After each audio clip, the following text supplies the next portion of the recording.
Welcome to your Mortgage Minute by onlendhub.ca, the Canadian podcast that turns mortgage complexity into clear action. Today, we're tackling a powerful question. How do you actually pay off your mortgage faster in 2026 without blowing up your budget? If you're renewing soon or just tired of watching interest eat your payments, stay with us. We have our mortgage expert Mouli here. Mouli, let's start with the big lever. What's the single most effective move for most homeowners who want to shorten their amortization? The single most effective move for most people is switching to accelerated biweekly payments and then layering in a small sustainable increase. Accelerated biweekly means you pay half your monthly payment every 2 weeks. Since there are 26 biweekly periods in a year, you end up making 26 half payments, which equals 13 full monthly payments, not 12. That extra monthly payment goes straight to principal and can knock 3 to 5 years off a typical 25-year amortization. Let's do a concrete example. Say you have a $400,000 mortgage at 5% interest, 25-year amortization, monthly payments. Your monthly payment is about $2,331. Switching to accelerated biweekly, you pay $1,165.50 every 2 weeks. You still pay 26 times that per year, which is $30,304 versus $27,972 with monthly payments. That extra $2,332 per year acts like an extra payment. Over 25 years at 5%, that alone can shorten your amortization to around 21 to 22 years and save roughly $40,000 to $50,000 in interest. That's a concrete jump, one extra monthly payment per year just from changing frequency. But many people think, I can't afford that. How do you handle the cash flow reality for someone in the GTA on a tight budget? Good question. The next most accessible move is a tiny, sustainable increase in your regular payment. Even $50 a month can matter. Let's take the same $400,000 mortgage at 5%, 25-year amortization. Your base monthly payment is $2,331. If you increase that to $2,381 and lock that in, you're adding $50 to principal every month.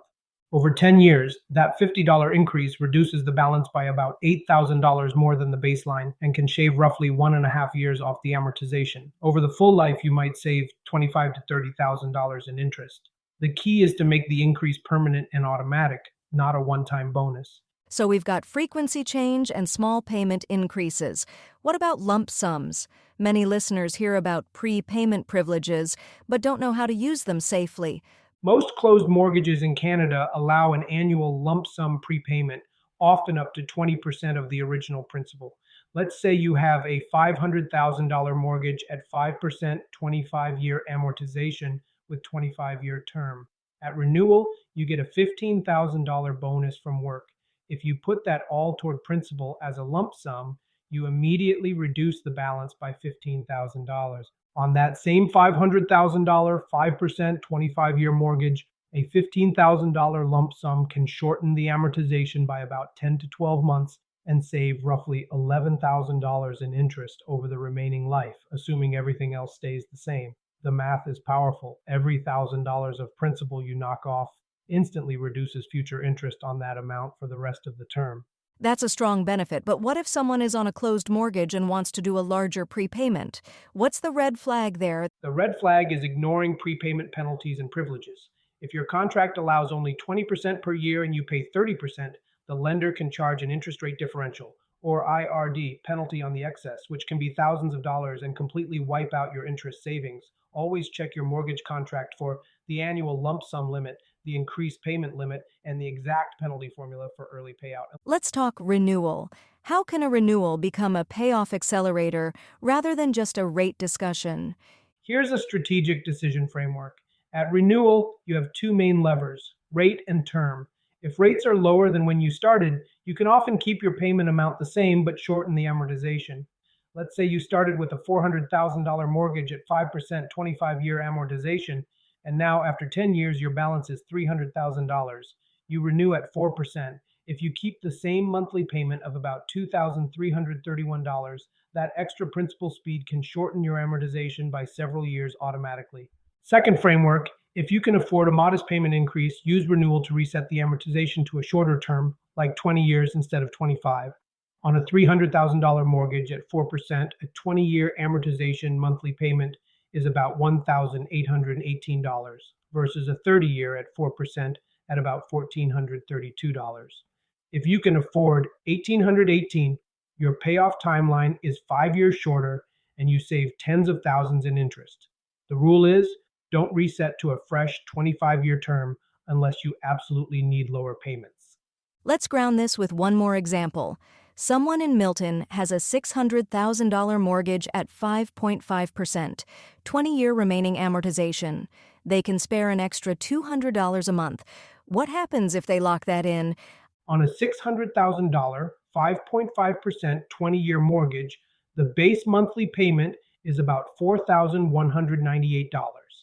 If you increase to $4,398, you're adding $200 to principal every month. Over 10 years, that extra $200 can cut roughly 2.5 to 3 years off the amortization and save around $35,000 in interest. If they also use an annual $15,000 lump sum, you can push the payoff to under 15 years total and save close to $70,000 in interest versus the baseline. That's a clear path. Frequency change, small permanent increase, strategic lump sums, and smart renewal choices. What's one final warning for listeners?